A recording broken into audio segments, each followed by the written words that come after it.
முதல் வாசகம். நீங்கள் நம்பிக்கை கொண்டபோது தூய ஆவியாரால் ஆட்கொள்ளப்பட்டீர்களா? திருத்துவ பணிகள் நூலிலிருந்து வாசகம். அதிகாரம் 19 இறைவசனங்கள் 1 முதல் 8. அப்பல்லோ கொரிந்தில் இருந்தபோது பவுல் மலைப்பாங்கான பகுதி வழியாக எபேசு வந்தார். அங்கு அவர் சில சீடர்களைக் கண்டு அவர்களை நோக்கி, நீங்கள் நம்பிக்கை கொண்டபோது தூய ஆவியால் ஆட்கொள்ளப்பட்டீர்களா என்று கேட்டார். அதற்கு அவர்கள், தூய ஆவி என்னும் ஒன்று உண்டு என்று கூட நாங்கள் கேள்விப்பட்டதில்லையே என்றார்கள். அவ்வாறெனில் நீங்கள் எந்த திருமுழுக்கை பெற்றீர்கள் என பவுல் கேட்க, அவர்கள், நாங்கள் யோவான் கொடுத்த திருமுழுக்கை பெற்றோம் என்றார்கள்.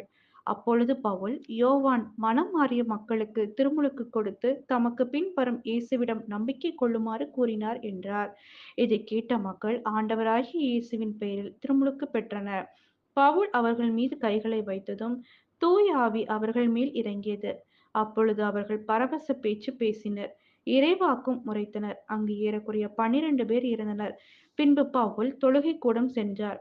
அங்கு அவர் 3 மாதங்கள் இறையாட்சி பற்றி துணிவுடன் மக்களோடு பேசி, அவர்களோடு விவாதித்து அவர்களை நம்பச் செய்தார். இது ஆண்டவரின் அருள்வாக்கு. இறைவா உமக்கு நன்றி.